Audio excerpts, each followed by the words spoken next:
Morning. आज આપણે chapter number 6 ની શરૂઆત કરીએ અને ચેપ્ટર નંબર 6 નું નામ છે આનુવંશિકતાનો આણ્વીય આધાર। હવે આનુવંશિકતા એટલે શું? તો પેઢી દર પેઢી લક્ષણો વારસામાં ઉતરે તેને આનુવંશિકતા તરીકે ઓળખવામાં આવે ને આ આનુવંશિકતા માટે આનુવંશિક દ્રવ્ય જવાબદાર ને આનુવંશિક દ્રવ્ય કયા છે? ડીએનએ અને આરએનએ જે આનુવંશિક દ્રવ્ય છે અને આનુવંશિકતા માટે જવાબદાર છે। હવે આપણને પ્રશ્ન થાય કે આ ડીએનએ અને આરએનએ ક્યાં છે? તો આપણને ખબર છે કે કોષની અંદર કોષ કેન્દ્રની અંદર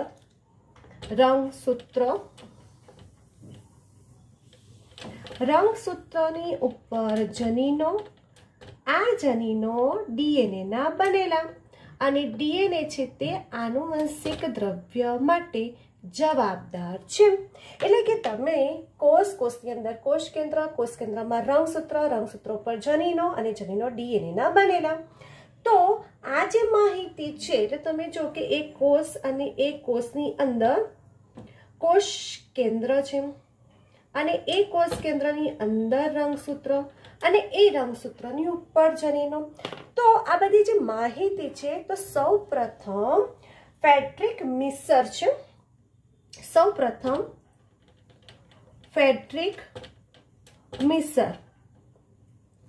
ફ્રેડરિક મિસરે 1869 ની અંદર કોષ કેન્દ્ર છે અને એ કોષ કેન્દ્રની અંદર એમને દ્રવ્ય જોવા મળ્યું અને એસિડિક દ્રવ્ય જોવા મળશે।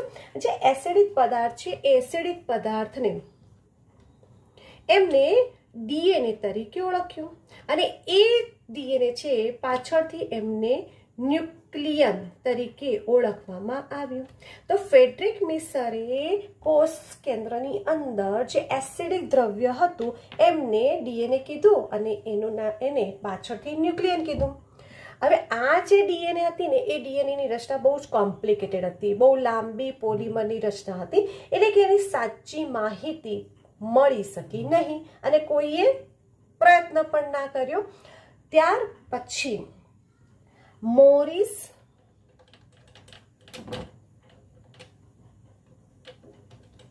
વિલ્કન્સ અને રોઝલિન ફ્રેન્કલિન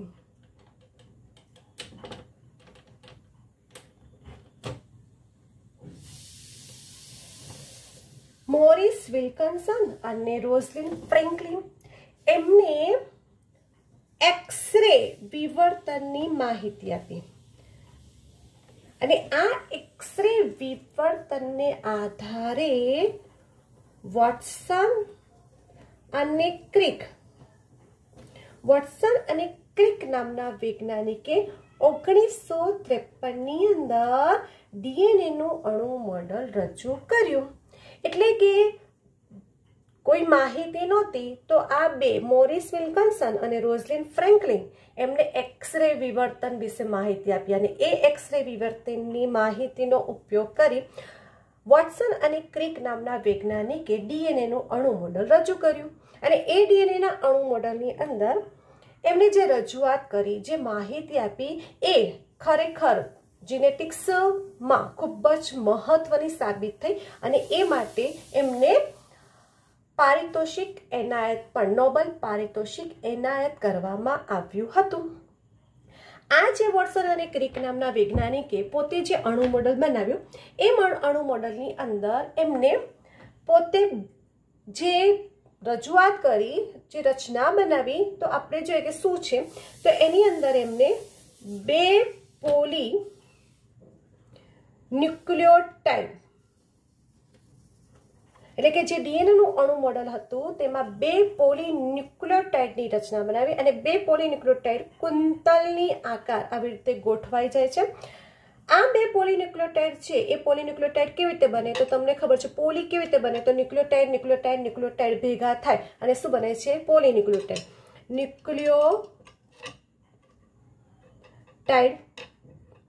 ન્યુક્લિયોટાઇડ એટલે ઘણા બધા ન્યુક્લિયોટાઇડ ભેગા થાય અને શું બને છે? પોલીન્યુક્લિયોટાઇડ। અને ન્યુક્લિયોટાઇડ કેવી રીતે બને છે તો ન્યુક્લિયોસાઇડ એટલે ન્યુક્લિયોસાઇડ થી જોડાઈને ન્યુક્લિયોટાઇડ, ન્યુક્લિયોટાઇડ જોડાઈને શું બને છે? પોલીન્યુક્લિયોટાઇડ. તો આ જે ડીએનએ નું અણુ મોડલ જે રજૂ કરવાનું છે, તો એ અણુ મોડલને આપણે સમજીએ કે કેવી રીતે એની રચના છે. તો આપણે ડીએનએ ના અણુ મોડલ વિશે માહિતી મેળવીએ અને એના માટે કયા કયા ઘટકો જરૂરી છે તે આપણે વાત કરીએ. તો જે ડીએનએ છે એ ડીએનએ ની અંદર પહેલા ડીએનએ છે એ ડીએનએ ની અંદર આપણને શેની જરૂર પડશે એ જોઈ લે. એટલે ડીએનએ કયા કયા ઘટકોનું બનેલું છે એ પહેલા જોઈ લઈએ. તો ડીએનએ છે એ ડીએનએ ની અંદર પહેલા નાઇટ્રોજન બેઝ, બીજું પેન્ટોસ શર્કરા, ત્રીજું ફોસ્ફરિક એસિડનો ફોસ્ફેટ. આ 3 ઘટકો જોડાય એટલે શું બને છે? ડીએનએ બને છે. એટલે કે ડીએનએ બનવા માટે આ 3 ઘટકોની જરૂરિયાત છે. હવે આપણે નાઇટ્રોજન બેઝની વાત કરીએ તો નાઇટ્રોજન બેઝ આ જે રચના છે આપણે 11th માં ભણીને જ આવ્યા છે. નાઇટ્રોજન બેઝ છે એ નાઇટ્રોજન બેઝ 2 પ્રકારના છે. એક પ્યુરિન છે અને એક પિરિમિડિન છે. પ્યુરિન છે એ પ્યુરિનની અંદર આપણને 2 પ્રકારના નાઇટ્રોજન બેઝનો સમાવેશ થાય, એડેનિન અને ગ્વાનિન. એડેનિન અને ગ્વાનિન જેની સંજ્ઞા A અને ગ્વાનિન માટેની સંજ્ઞા G છે. પિરિમિડિન છે એ પિરિમિડિનની અંદર સાઇટોસિન, થાઇમિન અને યુરેસિલ નો સમાવેશ થાય. સાઇટોસિન છે એ સાઇટોસિનની સંજ્ઞા છે C, થાઇમિનની સંજ્ઞા T અને યુરેસિલની સંજ્ઞા U. આ જે નાઇટ્રોજન બેઝ છે પ્યુરિન છે, પિરિમિડિન આપણે ભણીને જ આવ્યા છે કે પ્યુરિન છે એ પ્યુરિન, હા પ્યુરિન છે એ પ્યુરિનની અંદર 2 રિંગ આવેલી હોય છે. 2 રિંગ હોય અને પ્યુરિન નાઇટ્રોજન બેઝ બને. પ્યુરિન છે એ પ્યુરિનને આ રીતે દર્શાવવામાં આવે. એટલે હું જ્યારે ડીએનએ દોરીશ તો તમારે ધ્યાનમાં રાખવાનું કે આ રીતે દર્શાવવામાં આવે તો એ પ્યુરિન છે અને પિરિમિડિન છે એને આ રીતે દર્શાવવામાં આવે છે. જો ડીએનએ છે એ ડીએનએની અંદર પ્યુરિન, એડેનિન અને ગ્વાનિન, બરાબર, પિરિમિડિનમાં સાઇટોસિન અને થાઇમિન, એટલે કે ડીએનએની અંદર એડેનિન, ગ્વાનિન, સાઇટોસિન, થાઇમિન 4 પ્રકારના નાઇટ્રોજન બેઝ આવેલા હોય છે. જ્યારે આરએનએ છે એ આરએનએની અંદર એડેનિન છે, ગ્વાનિન પણ છે, સાઇટોસિન છે અને યુરેસિલ છે. એનો મતલબ કે ડીએનએ છે એ ડીએનએની અંદર યુરેસિલ હોતો નથી અને જ્યારે આરએનએ છે એમાં થાઇમિન હોતો નથી. એટલે કે આપણે 3 નાઇટ્રોજન બેઝ છે એડેનિન, ગ્વાનિન અને સાઇટોસિન એ ડીએનએ હોય કે આરએનએ એ બંનેની અંદર જોવા મળશે. જ્યારે ડીએનએ હશે એની અંદર ચોથો નાઇટ્રોજન બેઝ થાઇમિન હશે, યુરેસિલ નહીં હોય, અને જો આરએનએ હશે તો યુરેસિલ હશે, થાઇમિન નહીં હોય. એટલે આ થયા તમારે નાઇટ્રોજન બેઝની વાત. એટલે નાઇટ્રોજન બેઝને બરાબર સમજો. બીજું, નાઇટ્રોજન બેઝ છે એ નાઇટ્રોજન બેઝમાં એડેનિન છે એ એડેનિનની સામે હંમેશા થાઇમિન આવે. આપણે ડીએનએ ની વાત કરીએ, જો આરએનએ હોય તો યુ આવે, એટલે એની સામે હંમેશા થાઇમિન આવે. જીની સામે હંમેશા સાઇટોસિન. આ રીતે રચના આવે. એટલે એડેનિનની સામે હંમેશા નાઇટ્રોજન બેઝ થાઇમિન આવે અને ગ્વાનિનની સામે હંમેશા આવે સાઇટોસિન. એ અને ટી 2 નબળા હાઇડ્રોજન બંધથી જોડાયેલા અને જી અને સી 3 નબળા હાઇડ્રોજન બંધથી જોડાયેલા હોય છે. એ ધ્યાનમાં રાખવાનું, એ અને ટી ને જી અને સી જે હાઇડ્રોજન બંધ છે એ નબળા કેમ છે? કારણ કે જ્યારે કુંતલ હોય એ સરળતાથી તૂટી શકે, એટલા માટે આ જે હાઇડ્રોજન બંધ છે તે કેવા હશે? નબળા હાઇડ્રોજન બંધથી જોડાયેલા હશે. બરાબર. એટલે તમે જો કે હું આ પ્યુરિન, બરાબર છે, ધ્યાનમાં રાખજો, આ પ્યુરિન છે, ક્લિયર? आ जो प्यूरिन हशे, सपोज के हूँ आ ए लखूं ने आ जी लखूं, क्लियर, तो एनी सामे शुं आवे टी। हवे टी कोण छे तो पेरिमिडिन, तो आ प्यूरिन छे एनी सामे आ संज्ञा आवे એટલે ટી આવ્યું, અને ગ્વાનિન છે એની સામે શું આવે સાઇટોસિન, બરાબર છે। એટલે પ્યુરિનની સામે હંમેશા પિરિમિડિન જ નાઇટ્રોજન બેઝ આવે, એ ધ્યાનમાં રાખવાનું। પ્યુરિન છે એની સામે હંમેશા પિરિમિડિન નાઇટ્રોજન બેઝ જ હોય, અને એ અને ટી કેટલા નાઇટ્રોજન બેઝ હાઇડ્રોજન બંધથી તો 2 નબળા હાઇડ્રોજન બંધથી, અને जी અને C 3 નબળા હાઇડ્રોજન બંધથી જોડાયેલા હોય છે। એટલે આ જે નાની નાની માહિતી છે આપણે જોઈશું તો આપણને ડીએનએ નું જે અણુ મોડલ છે તે સમજવામાં સરળતા રહેશે। હવે આપણે પેન્ટોસ શર્કરા જોઈ લઈએ। તો આ જે પેન્ટોસ શર્કરા છે એ પેન્ટોસ શર્કરા કેવી રચના છે એના માટે જોઈએ તો આપણે 11th માં ભણી ગયા છે કે પેન્ટોસ શર્કરા છે એ પેન્ટોસ શર્કરામાં રિબોઝ શર્કરા, ડીઓક્સી રિબોઝ શર્કરા અને રિબ્લોઝ શર્કરા આપણે ભણી ગયા હતા। તો આ જે પેન્ટોસ શર્કરા છે એ પેન્ટોસ શર્કરા 2 પ્રકારની હોય છે, રિબોઝ શર્કરા અને ડીઓક્સી રિબોઝ શર્કરા। હવે રિબોઝ શર્કરા છે, હવે પેન્ટોસ શર્કરા છે। હવે તમે ધ્યાન આપો, પેન્ટોસ છે તો જે 1 2 3 4 5 અને 6 આપણે ભણી ગયા છે કે કેવી રીતે એની રચના હોય છે। CH2OH, પછી અહીંયા H અને OH,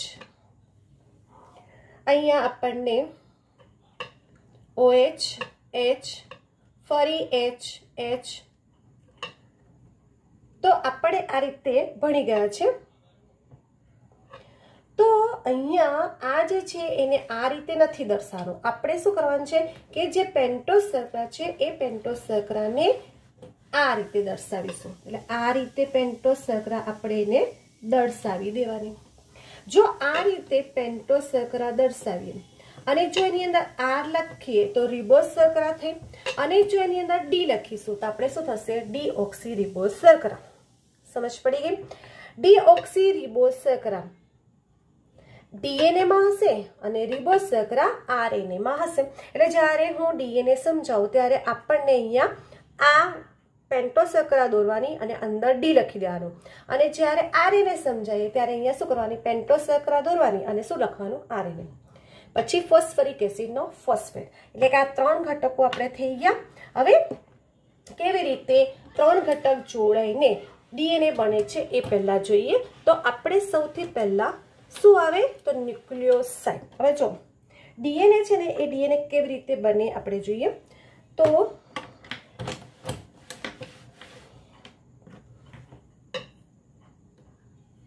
ડીએનએ કેવી રીતે બને તો જો પહેલા ન્યુક્લિયોસાઇડ બને, ન્યુક્લિયોસાઇડ થી બને ન્યુક્લિયોટાઇડ, ન્યુક્લિયોટાઇડ જોડાય અને શું બને પોલીન્યુક્લિયોટાઇડ।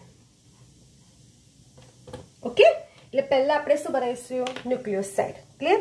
તો શું થશે ન્યુક્લિયોસાઇડ કેવી રીતે બનશે તો ન્યુક્લિયોસાઇડમાં જો નાઇટ્રોજન બેઝ વત્તા પેન્ટોસ શર્કરા આ જોડાય તો શું બને છે ન્યુક્લિયોસાઇડ। ચલો આપણે જોઈએ ન્યુક્લિયોસાઇડ। ઓકે, ન્યુક્લિયોસાઇડ કેવી રીતે બનશે તો પેન્ટોસ શર્કરા અને નાઇટ્રોજન બેઝ। તો આપણે એ દોરીએ, પેન્ટોસ શર્કરા દોરી દીધી, બરાબર છે। આપણે ડીએનએ ની વાત કરીએ છીએ એટલે હું અહીંયા શું લખીશ ડીએનએ 0 1 2 3 4 બરાબર, અને અહીંયા 5। જો પેન્ટોસ શર્કરા અને એના પહેલા કાર્બન પર, એના પ્રથમ કાર્બન પર નાઇટ્રોજન બેઝ, મેં દેખો અહીંયા હું લખી દઉં છું નાઇટ્રોજન બેઝ, એટલે કે પ્રથમ કાર્બન પર એટલે શું થયું પેન્ટોસેક્રા અને પ્રથમ કાર્બન પર નાઇટ્રોજન બેઝ જોડાય તો શું બને છે? ન્યુક્લિયોસાઇડ. જો આની અંદર જો A હોય બરાબર છે તો શું થશે? એડિનોસાઇડ. G હોય તો ગ્વાનોસાઇડ. બરાબર. એટલે તમારે અહીંયા ધ્યાનમાં રાખવાનું છે કે જે નામકરણ છે એ નામકરણ કેવી રીતે બને છે. એડિનોસાઇડ અને અહીંયા આપણને ડીઓક્સી એડિનો સાઇન એ આપણે આ રીતે દોરું.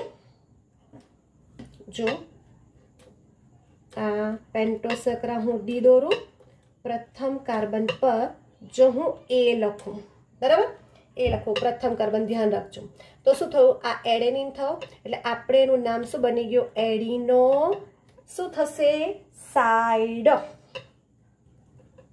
ક્લિયર? અથવા તો એનું નામ શું બને? ડીઓક્સી. આ ડી છે ને એટલે શું થશે એનું નામ? Deoxy adenosine. ક્લિયર? ચલો હવે આ જ પેન્ટોસેક્રા, આ પેન્ટોસેક્રા પર હું ગ્વાનીન લખું તો શું થાય? ગ્વાનોસાઇડ. અને ગ્વાનોસાઇન થાય સાઇન, ગ્વાનોસાઇન તો શું થયું? ડીઓક્સી ગ્વાનોસાઇન. ડીઓક્સી ગ્વાનોસાઇન. જો હું ડી બરાબર છે, ચલો અહીંયા કોઈ આપણે દોરી દઈએ તો ડીએનએ છે તો શું હવે? સાઇટોસિન. તો આપણે આ રીતે સંજ્ઞા બની ગઈ. ચલો આ દોરીએ એટલે શું થશે? સાઇટીડીન. સાઇટીડીન. અથવા તો શું થાય? ડીઓક્સી સાઇટીડીન. ડીઓક્સી સાઇટીડીન. બરાબર. ચલો હવે આપણે કઈ રહી ગઈ?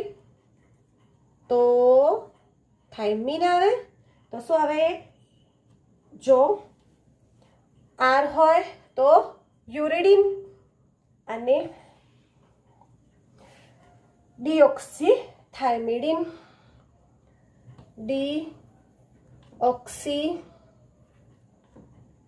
થાઇમિડીન. જો અહીંયા શું હશે? આર હશે, કારણ કે સોરી આપણે થાઇમિડીન છે ને તો ડી જ આવે. બરાબર. હવે અહીંયા શું હશે? આર હશે તો અહીંયા શું આવે? નાઇટ્રોજન બેઝ શું આવશે? યુરેસિલ. અને જો યુરેસિલ હશે તો શું આવશે? યુરિડીન. યુરિડીન. એટલે તમે જો કે પેન્ટોસેક્રા ડીએનએ હશે એની સાથે એ હશે તો એડિનોસાઇન, જી હશે તો ગ્વાનોસાઇન, સી હશે તો સાઇટીડીન, ટી હશે તો ડીઓક્સીથાઇમિડીન. અને જો અહીંયા પેન્ટોસેક્રા આર છે અને જો યુ છે તો શું થશે? યુરિડીન. એટલે તમે જો કે પેન્ટોસેક્રાના પ્રથમ કાર્બન સાથે નાઇટ્રોજન બેઝ જોડાય છે અને આ રીતે રચના જોવા મળશે. અને આ પ્રથમ કાર્બન સાથે જોડાય છે ત્યારે તે બંધ હોય છે અને એ જે બંધ છે એને કહેવાય છે એન ગ્લાયકોસિડિક બંધ. એન ગ્લાયકોસિડિક બંધ તરીકે ઓળખવામાં આવે છે. તો અહીંયા તમારે ન્યુક્લિયોસાઇડ પૂર્ણ થયું. ક્લિયર? ન્યુક્લિયોસાઇડ શું યાદ રાખવાનું? પેન્ટોસેક્રા વત્તા નાઇટ્રોજન બેઝ. બરાબર. હવે શું આવશે? તો ન્યુક્લિયોટાઇડ.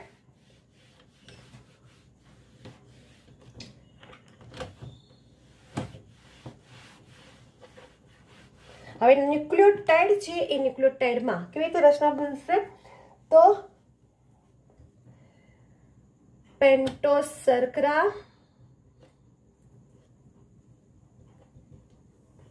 વત્તા નાઇટ્રોજન બેઝ વત્તા ફોસ્ફરિક એસિડનો ફોસ્ફેટ, આ ત્રણ જોડાય તો શું બને છે? ન્યુક્લિયોટાઇડ. તો આપણે જોઈએ ન્યુક્લિયોટાઇડ.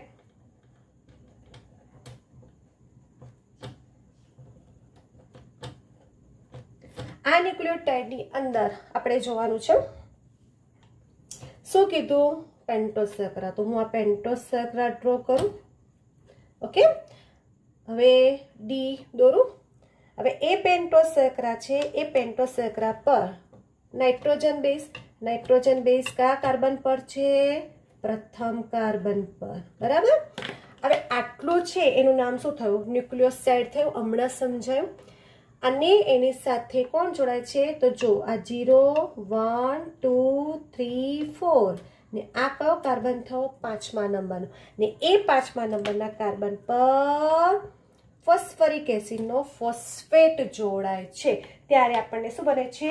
ન્યુક્લિયોટાઇડ નું નિર્માણ થતું જોવા મળે છે. તો અહીંયા તમે જો કે પેન્ટોસ શર્કરા અને નાઇટ્રોજન બેઝ તે તો કોણ છે? ન્યુક્લિયોસાઇડ. તો તમે બે રીતે લખી શકો છો કે ન્યુક્લિયોટાઇડની અંદર પેન્ટોસ શર્કરા, નાઇટ્રોજન બેઝ અને ફોસ્ફેટ જોડાઈને ન્યુક્લિયોટાઇડ બને. તમે આ રીતે પણ લખી શકો છો કે ન્યુક્લિયોસાઇડ છે એ ન્યુક્લિયોસાઇડના 5મા કાર્બન સાથે ફોસ્ફેટ જોડાય અને શું બનાવે છે? ન્યુક્લિયોટાઇડ. ક્લિયર? ન્યુક્લિયોટાઇડ થયું તો હવે શું આવે? ડાયન્યુક્લિયોટાઇડ. ડાયન્યુક્લિયોટાઇડ કેવી રીતે બને? તો જો વાક્ય રચના તમારી શું છે? ડાય એટલે શું? બે. એટલે બે ન્યુક્લિયોટાઇડના અણુઓ જોડાય ત્યારે શું બને? અહીંયા ડાયન્યુક્લિયોટાઇડનું નિર્માણ થતું જોવા મળે છે. તો આપણે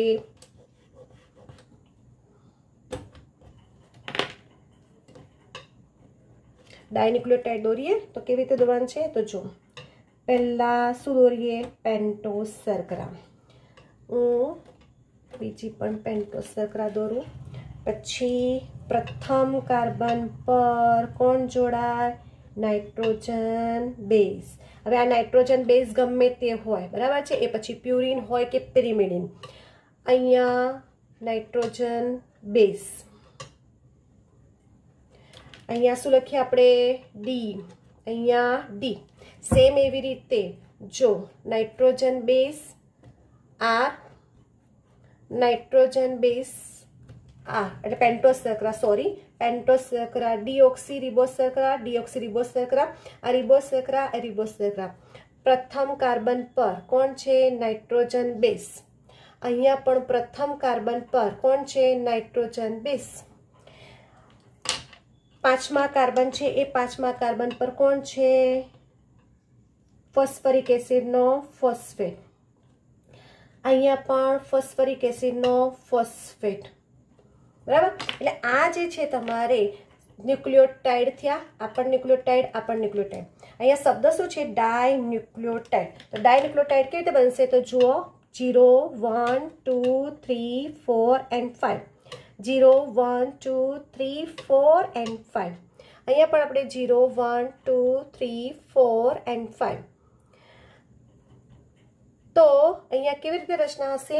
કે ત્રીજા કાર્બન એટલે એક ન્યુક્લિયોટાઇડ. એટલે આપણી પાસે આ એક ન્યુક્લિયોટાઇડ છે ને આ બીજો ન્યુક્લિયોટાઇડ છે. તો બે ન્યુક્લિયોટાઇડ છે એ બે ન્યુક્લિયોટાઇડમાં ત્રીજા કાર્બન એટલે કે એક ન્યુક્લિયોટાઇડના ત્રીજા કાર્બનનો OH બીજા ન્યુક્લિયોટાઇડના 5મા કાર્બનના ફોસ્ફેટ સાથે જોડાય છે. ફરી બોલું. ત્રીજા કાર્બનનો OH 5મા કાર્બનના એટલે કે એક ન્યુક્લિયોટાઇડના ત્રીજા કાર્બનનો OH સમૂહ બીજા ન્યુક્લિયોટાઇડના 5મા કાર્બનના ફોસ્ફરિક એસિડના ફોસ્ફેટ સાથે જોડાય છે. અને આ જે જોડાણ છે ફોસ્ફરિક ડાયએસ્ટર બંધ, ફોસ્ફેટ ડાયએસ્ટર બંધથી જોડાય છે. અને આ જે રચના જોવા મળે તેને શું કહે છે? ડાયન્યુક્લિયોટાઇડ. એટલે બે ન્યુક્લિયોટાઇડના અણુઓ જોડાઈને શું બનાવે છે? ડાયન્યુક્લિયોટાઇડનું નિર્માણ થશે. હવે પોલીન્યુક્લિયોટાઇડ. તો પોલીન્યુક્લિયોટાઇડ કેવી રીતે બનશે? તો આવી રીતે ઘણા બધા, બરાબર છે, ઘણા બધા ન્યુક્લિયોટાઇડના અણુઓ ગોઠવાતા જશે અને શું બનાવે છે? પોલીન્યુક્લિયોટાઇડનું નિર્માણ થતું જોવા મળે છે. તો આ જે છે પોલીન્યુક્લિયોટાઇડ, તો જે ડીએનએ છે એ ડીએનએની અંદર આપણને બે પોલીન્યુક્લિયોટાઇડની શૃંખલા છે અને આરએનએ છે એ આરએનએની અંદર આપણને એક જ પોલીન્યુક્લિયોટાઇડની શૃંખલા જોવા મળે છે.